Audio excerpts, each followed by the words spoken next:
So, when you think of American Psycho, your mind probably jumps straight to the shocking violence, right?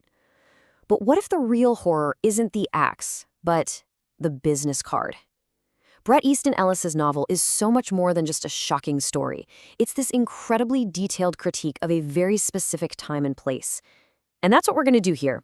We're going to dissect it not just as a story, but as an anatomy of a world completely obsessed with the surface. We're about to step into the universe this book creates. Picture it, 1980s Manhattan, but cranked up to 11. We're talking hypermaterialism, extreme wealth, an obsession with status, and right underneath all those designer labels, a terrifying, profound emptiness. That's the world we're exploring. You know, right at the beginning of the novel, Ellis gives us this massive clue.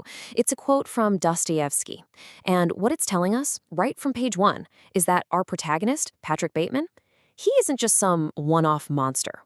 No, he's a product. An extreme, horrifying product for sure, but a product of the world he lives in. And this, right here, is the central question, isn't it? It's the question that just haunts every single page of this book. So I want you to keep this in the back of your mind as we go through this, because we're about to enter a world where what you own is who you are. And what you feel, well, that stopped mattering completely.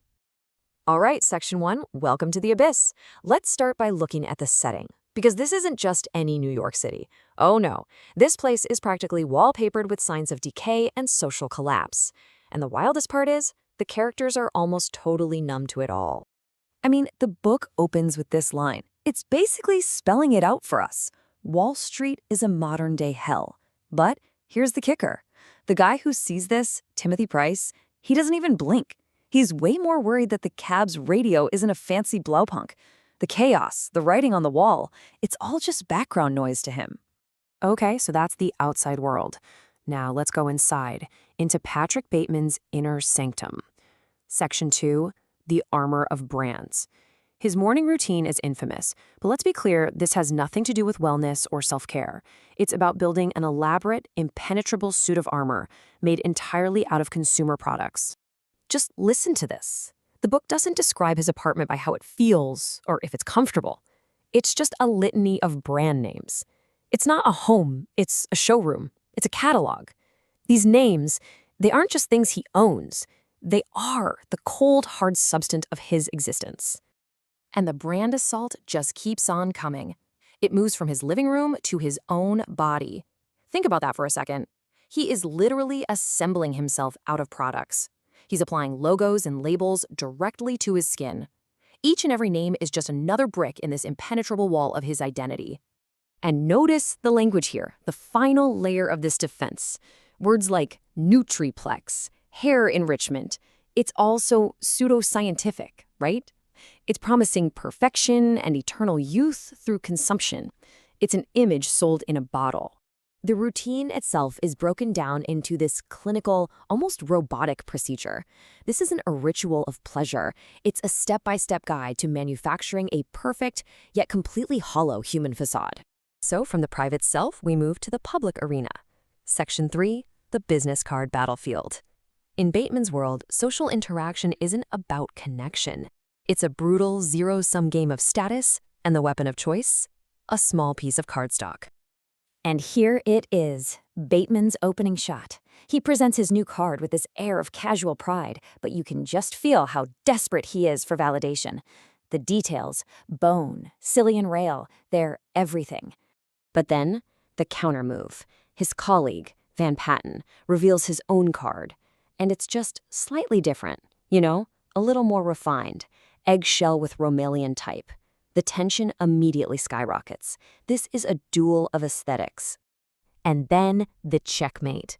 Paul Allen's card. The description alone, raised lettering, pale nimbus white, is enough to trigger this profound physical distress in Bateman. He's been defeated, not by skill, not by intelligence, but by superior taste. So the crucial point here is that this isn't just about business. It's an existential battle fought with microscopic details of consumer choice. You know, it's kind of the 1980s analog for the social media posturing we see today, where the right filter, the perfect caption, or that subtle flex can feel like a life-or-death struggle for status. This obsession with surface detail, it naturally leads to a complete breakdown of meaningful communication. Section 4. Conversations about nothing. Even among people who call each other friends, the dialogue is just a series of disconnected, self-obsessed monologues. So out of absolutely nowhere, Bateman launches into this litany of generic social concerns. He recites them with his deadpan seriousness, but the words are completely hollow. There's no real belief or feeling behind them. It's just a performance of caring. And this scene just illustrates the disconnect brilliantly.